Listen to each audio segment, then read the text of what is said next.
the threshold and the caliber of talent is currently at a different level than we've seen probably over the past 10 years. And now that we've gone through all the layoffs, and listen, I know that there's a lot of layoffs still occurring, so definitely not trying to minimize that.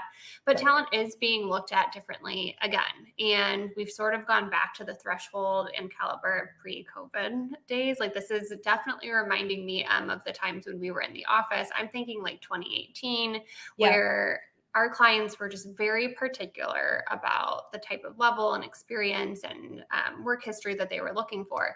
But, saying all of that, I'm curious, are you seeing kind of the same thing on the go-to-market side of recruiting?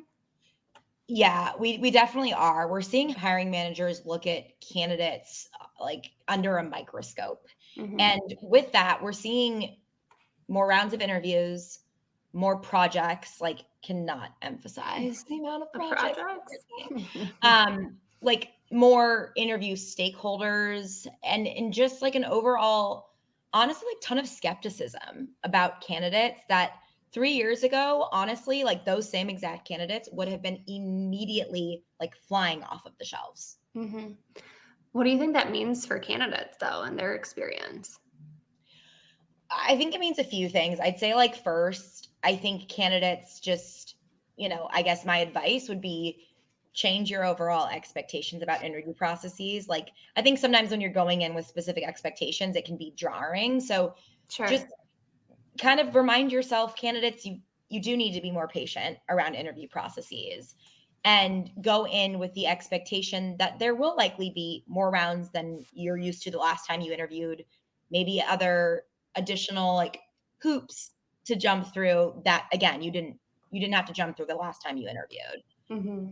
Secondly, and I really want to emphasize this part because I have come across this so much recently. It's insane. Candidates really need to focus on your resumes and LinkedIn's more than ever. And I'm Mm-hmm. usually like the opposite of that. I'm usually like, oh, like it's fine. Like don't spend too much time on your resume. I think right now you need to be hyper focused. And I think you need to be transparent on your resume and your LinkedIn. We've seen a lot of situations recently. If you were laid off from a job, if you had a really short stint, I don't care. Put it Mm-hmm. on your LinkedIn, put it on your resume. I know that other like people give kind of different advice around that stuff. Like, don't keep your LinkedIn or your resume job date as too present if you are not still there. I'm gonna say that one more time because I think a lot of people will just like leave it. They got laid off and it'll still on their LinkedIn say, I've been at this company from 2021 to present. If you're not Mm-hmm. there, mark the job as ended, like the end date, include it. Hiring managers are looking at candidates right now, like I said, with the finest tooth comb, and they're looking for reasons, for some reason, like not to move forward with candidates. So if you're not currently at a job, or you had a short job stint, still put it on your resume and your LinkedIn. Or honestly, like hiring managers right now are being like a little bit skeptical and being like, oh, well, now I can't trust this candidate. They're not being truthful. Like they're Mm-hmm. being kind of sketchy. And they're just like kind of jumping to conclusions about your overall trustworthiness and like candidacy in general. Yeah, I completely agree with all of those sentiments. And I know you mentioned this, and I talk to candidates all the time who get totally mixed messaging around if they should put those short stints on their Yeah, resume. And like you said, we believe that they should. Transparency is key, and in our opinion, it's better to lead with that than to not. And ultimately, it's way better to start off on the right foot with hiring hmm, managers and have everything I out in the agree. open in a really professional way. And if you're partnered with a recruiter, they can help you kind of craft how to share that narrative in a way that, obviously still supports your great experience.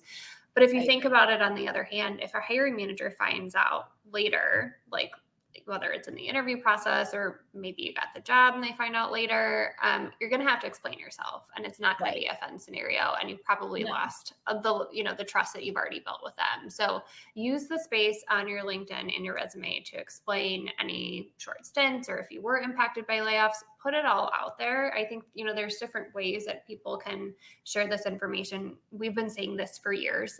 Yeah. optimize your LinkedIn profile. You have so much space on there to Yes. do so. There's an opportunity to tell, your story and your about me section and provide more information about your career history, but also who you are as a person. And then Yeah. really like using that place to fill in the gaps that maybe if you're trying to keep your resume a little bit shorter, that's a good place that a lot of this content can live. I couldn't agree more. I think, like you're saying, like using all that space on your LinkedIn, we know short stints don't look great. Like, but if you explain it, you know what I mean? Like just having a short stint by itself without any explanation, that's one thing. Mm-hmm. Using that space, providing explanations, and like you said, starting your relationship with a hiring manager where everything is out in the open and you're not like backpedaling awkwardly, you know, round two in the interview process, Mm-hmm. they're going to uncover it anyway. You might as well start with it out in Totally. the open. So I couldn't agree more, honestly.